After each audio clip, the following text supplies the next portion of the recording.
Now, here's something you won't read in the press about, because if you read any game journalist articles, they're very concerned with the fandom. And they're very concerned in making the fandom inclusive and welcoming. And they call out bullying and harassment everywhere they see it, except when the bullying and harassment is done by a corporation. Because the mouse, has the entertainment press in its pockets. The mouse, has money. And if you want to get money as a game journalist, you better shut the fuck up and let the mouse harass whomever they want.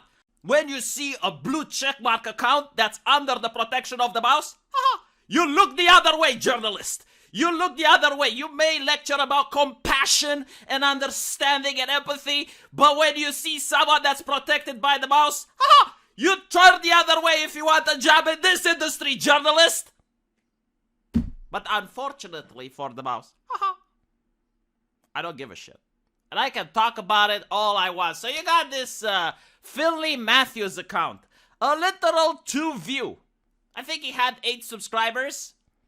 And he has endured 3 days of sustained targeted harassment and abuse.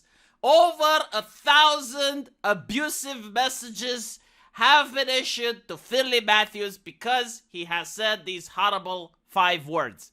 Don't make Star Wars political. Now, what exactly is he referring to? He is referring this kissy scene between this lady with the mental illness haircut and this other mademoiselle. You get to see how beautiful drawn this kiss is. I love it. I love it so much. It is so tsuyoi, so powerful. But apparently, queer characters existing isn't political. Is it not, Star Wars? Is it not? Are you going to sell this in China? Are you going to sell this comic book in China? Will you make a poster like this in China, Star Wars? Why not? What about the Middle East? Because it's not political. Surely the mouse has no trouble in having queer representation in China and the Middle East. Because it's not political. Oh, all of a sudden it becomes political. See, I have been lectured by Twitter and people smarter than Star Wars, the academia, which told me that everything is political. Oh, well, if everything is political, either queer characters exist because they're under the umbrella of everything, or you're erasing queer characters because you're saying they're not political, and everything is political, and if they're not political, they're not part of everything. Do you understand the logic here, Star Wars? But, with that aside, I don't really give a shit about gay characters doing the squishy, the kissy, the... I mean, that's fine. You know, like some of my favorite animes have gay characters in it. Attack on Titan, for example. It has gay characters in it. Now, they don't advertise it. They don't put it on the box. When an Attack on Titan next season is announced, they're not like, oh, watch how Historia and Ymir are going to make out in this new season. The first ever female queer representation made by Japan. Japan has always made queer characters, but you don't really hear about it because it's not in their marketing, right? It doesn't stuff it down your throat. It's treated like something normal. So it's not cringe. But when you attack fans, when you encourage targeted harassment towards an account which has only 8 followers, that's when it becomes political, because you as a company is now doing political activism in order to uproot the evil people from social media. And you show that you have the power of politics to encourage your fans to break the Twitter terms of service, and nothing bad happens to them. Okay? I think that's disgusting. It goes against the concept of equality, because we're not all equal under the rules. I guess the mouse, is much more better than me. They're a more decent, upstanding member of the Twitter community because they can break the rules, they can break the TOS and get away with it. And more importantly, they can get away with racismus. If you're a black subscriber of mine and you do not appreciate the Obi-Wan storytelling, whatever you do, do not say this on Twitter, because the progressive anti-racist fans is going to send all of this abuse your way. And I can show you, like, what it says on here is the N-word, okay? Like, they can use gamer words, but you're not allowed to because you get banned from Twitter.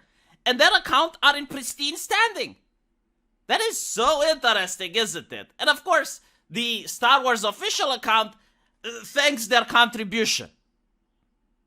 So, you have racism, you have harassment, bullying, which is systemic.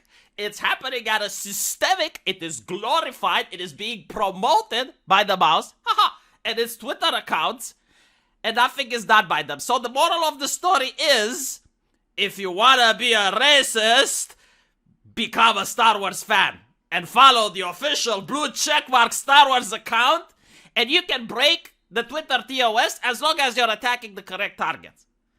And by the way, I find it very interesting how they go after like these small accounts that have like 8 followers and no one even know who the fuck they are. Like, you would think this might even be part of a marketing campaign at this point.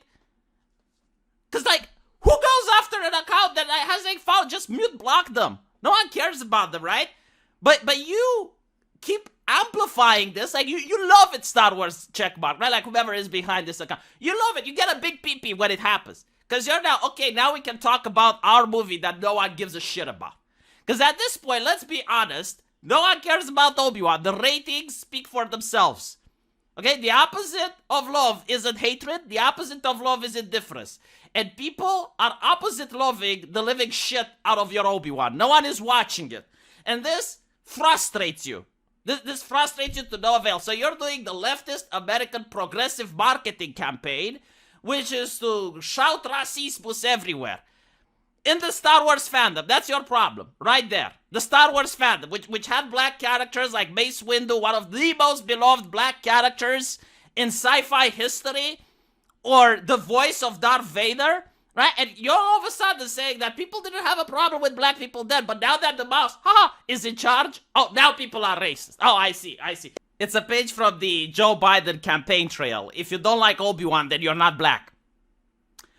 I mean, it's astonishing. I don't even know what to say. As a Romanian, I am completely baffled by American culture. Like, the way you associate a product, because at the end of the day, it's something asking you for your time, perhaps even your money, right? Because they want you to buy their toys and pay for the subscription account. So it's a product, and the way that you can prove that you're not a racist and you're a decent, upstanding black folk is to watch and never criticize this product. My fucking God. How much money is it spent for this type of marketing? I would love to know. Like, maybe 10 years from now, we're going to find out just how much money Disney spent for this type of marketing where they insult, belliger, and attack their own fans.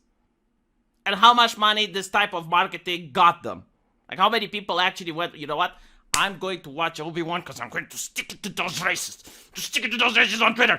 I hate Obi-Wan, but I am going to give that show an extra view just to prove that I hate racists. Oh my God, this is absolutely ridiculous. This is beyond insane. And by the way, like, look at the gaslighting. Of course, you know, you see someone with a Ukrainian flag, you think, oh, a fellow Eastern European, one of my boys, a Christian gamer. And then they have the worst takes ever. Oh, yes, a ratio is quote-unquote harassment. No, like, calling someone the N-word is harassment, okay? This picture right here, this is harassment. Naruhodo? Naruhodo, Christian gamer? Do you understand? Let me know what you guys think, and I'll see you in the comment section. Take care.